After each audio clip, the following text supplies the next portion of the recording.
Hello and welcome back to another in-depth weather video. Today we are talking about Winter Storm Oaklee, which is another cross-country snowstorm which is expected to bring snow and freezing rain and sleet from the west to the southern plains to eventually the northeast.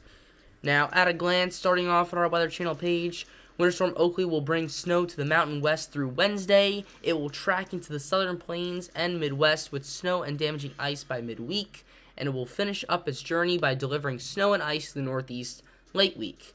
Now, Oaklee is following right behind Winter Storm Nancy, which is important because that is what's setting up the Arctic air that is now in place because of Nancy. We'll look at our winter weather alerts in a second, but let's go to Wednesday's forecast. We have plenty of snow in the southern Rockies, and some areas of the southern Rockies could see maybe even 2 feet of mountain snow, as well as some snow, sleet, and freezing rain starting to pop up in the south central U.S., including Texas, Oklahoma, Arkansas, and then into the Mississippi, Missouri, and Ohio River valleys, which will continue through Thursday before Thursday night, and Friday we see some mixed precipitation, ice, and snow in the northeast. So here is the Weather Channel snow and ice forecast, which is pretty much what I have. Maybe some areas like these little veins of 3 to 6 I don't have on my chart. But then we get into a big area of shift, depending on what mile you look at in the northeast. Some mile runs are showing, 8+ inches in southern New England. The NAM, which we're about to look at, shows less than 3 inches. So let's get right on into that after ice totals, which will potentially be very significant in spots like Fayetteville and areas like Dallas and areas like Paducah and Louisville and Columbus and Pittsburgh, maybe even into New York and D.C. So let's take a look at our current watches, warnings, and advisories. Right now, we do have winter weather advisories from California and Oregon through Idaho, Nevada, Utah, Arizona, Colorado, New Mexico, Texas, Oklahoma, Missouri, Kansas, Arkansas, and Illinois. We have winter storm warnings from California to Idaho, Utah, Arizona, New Mexico, Colorado, Utah. I already said Utah. Oklahoma, Arkansas, Missouri, Illinois, Kentucky, and Tennessee, as well as winter storm watches in New Mexico as well. Now, I fully expect more of these advisories and warnings to be posted further east throughout the day on Wednesday.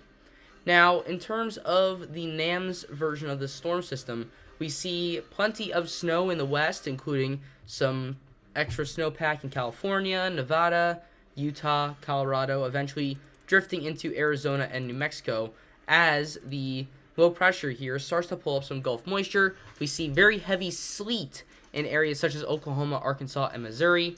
Eventually, some snow and ice move in. And this is where we kind of get to the more set-in-stone part of this storm system, with some light to moderate snowfall in parts of the Mississippi River Valley, such as, areas of, Minnesota, South Dakota, Nebraska, Missouri, Kansas, those areas, as well as some ice in areas of the Ohio River Valley and potentially significant ice in those areas.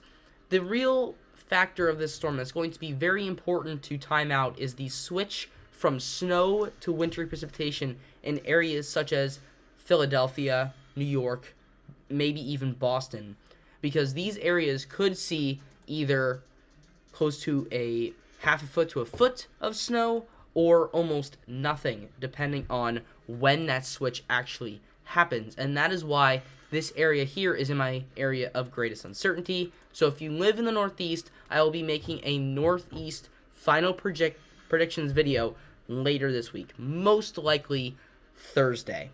So stay tuned for that video, as then we should have everything set in stone. The NAM 3-kilometer model will be coming in exactly showing us what hour and how many hours will it take to switch over from snow to sleet or freezing rain. Now, most of southern New England, as maybe even, Long Island, New York, northern New Jersey, northeast Pennsylvania, will stay all wintry precipitation. We don't have to worry about any snow melt due to rain, but rather any limits in snow due to freezing rain and sleet out of the projected precipitation that these areas are going to get. In terms of snowfall, and you can see how this directly contrasts with the Weather Channel's snowfall, the NAM is showing very limited snowfall totals, where the Weather Channel is showing some significant ones, like 3 to 5 inches in Oklahoma and St. Louis, whereas the NAM is showing very little, maybe an inch in St. Louis. Oklahoma barely getting anything. Then you have areas such as, southern New England, where the Weather Channel is showing 8 to 12 widespread, where the NAM is showing maybe 6 inches, most.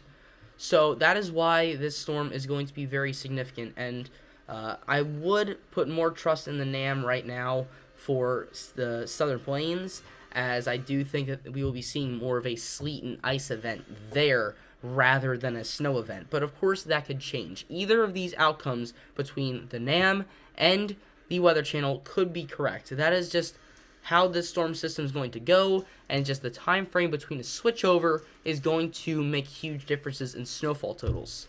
So one thing that is consistent with this storm system is a potentially heavy amount of snowfall in areas of northern New England and upstate New York, potentially over a foot to a foot and a half in some spots. Now, in terms of icing, this is the one thing where things have been pretty consistent.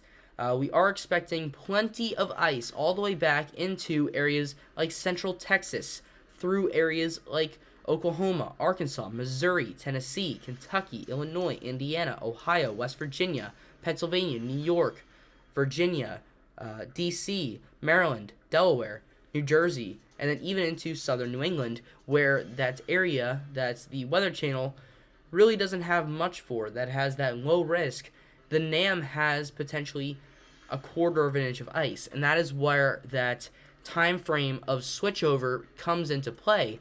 If we don't see as quick of a switchover to freezing rain, this will be more likely, where we see areas in this pink not get much.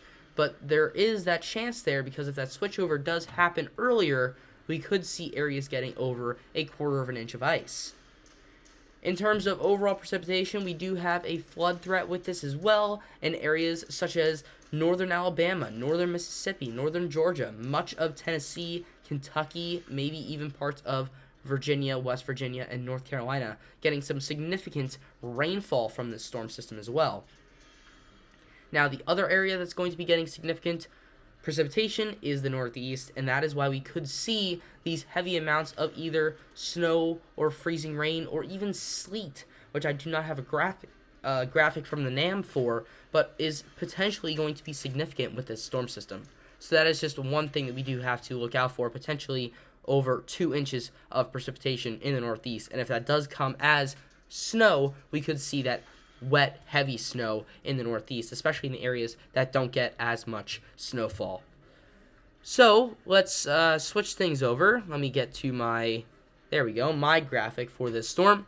So let's start from west to east. So in these dark blue states, these are areas that are going to be seeing mountain snowfall, potentially up to 2 feet, 3 feet of snowfall. And this is the areas the states that could see those mountain snowfall totals at least above a foot. Then we have this light blue here, which I do include areas such as Oklahoma, Kansas, Missouri, and southern New England in this zone. That's 0 to 3 inches, and that is what the NAM is showing right now. Then you also have this area of 3 to 6 inches, where we did have that consistent light to moderate snowfall in areas like Minnesota, South Dakota, Nebraska, Iowa, 3 to 6 there, and then 3 to 6 in Wisconsin, areas like Chicago, Illinois, Indiana, and parts of Michigan as well. Then we move into the Northeast, where we could see a broad area of 6 to 12 inches across areas like Buffalo and Boston, and then into areas like Caribou, Maine, and then 6 to 12 leads into a foot plus in areas like potentially north of Albany and Burlington and Portsmouth and Portland in parts of northern New England and upstate New York. Now, this area let's call this maroon, is areas that are likely to see mixed precipitation. I usually have ice for this metric here, but there is the potential that not only we could see sleet, but significant amounts of sleet, maybe even over an inch of sleet, and that is what I'm calculating into this. So this is mixed precipitation likely. These areas, this is pretty broad at the moment, and especially in the northeast, this could get consolidated down, as well as the area of greatest uncertainty, which stretches all the way back into Illinois, but I'm assuming that this will be getting very, very closed off to just the areas such as southern New England and the areas in between Boston and Philadelphia, where we could see that switchover happen before the strongest of the precipitation comes in. Therefore, we could see either significantly high or significantly low snowfall totals depending on when that switchover happens. And that's just going to come down to hour by hour and just timing it out, timing everything out from when you start off as snow, switching over to sleet, switching over to ice, and then when the storm moves out. That is what is the big problem with this area. Again, I am trusting the NAM in parts of Oklahoma and Texas that you'll be seeing more wintry precipitation rather than snow. Mixed precipitation over snow. That is why I have that snow cutoff in parts of Oklahoma, as well as less snowfall overall in parts of the southern plains, because I do think that there will be some sleet and freezing rain there instead of snowfall. But that's just my predictions. If you want to go with the Weather Channel's predictions, that works too. This is just going to be that type of storm system where very small changes will make a very big difference. We were talking about that with Garrett and Keenan because of those two were nor'easters, and that is the same type of deal here. But with cross-country snowstorms, we don't usually have that discrepancy because they're pretty set track. But with this type of storm system where you do have switchovers occurring, that's when you really have those areas of greatest uncertainty and those areas of quick changeover, and that's what makes forecasts like this uncertain. So that is my predictions for Winter Storm Oaklee. Again, if you live in the Northeast, stay tuned here. I will have updates for you guys Thursday and Friday before the bulk of this storm really comes through, especially in areas between Boston and Philadelphia. So subscribe and click the bell so you don't miss that update, as that will be an important one before the event starts in the Northeast. But that is all I have for today. Thank you guys for watching, and I'll see you guys next time.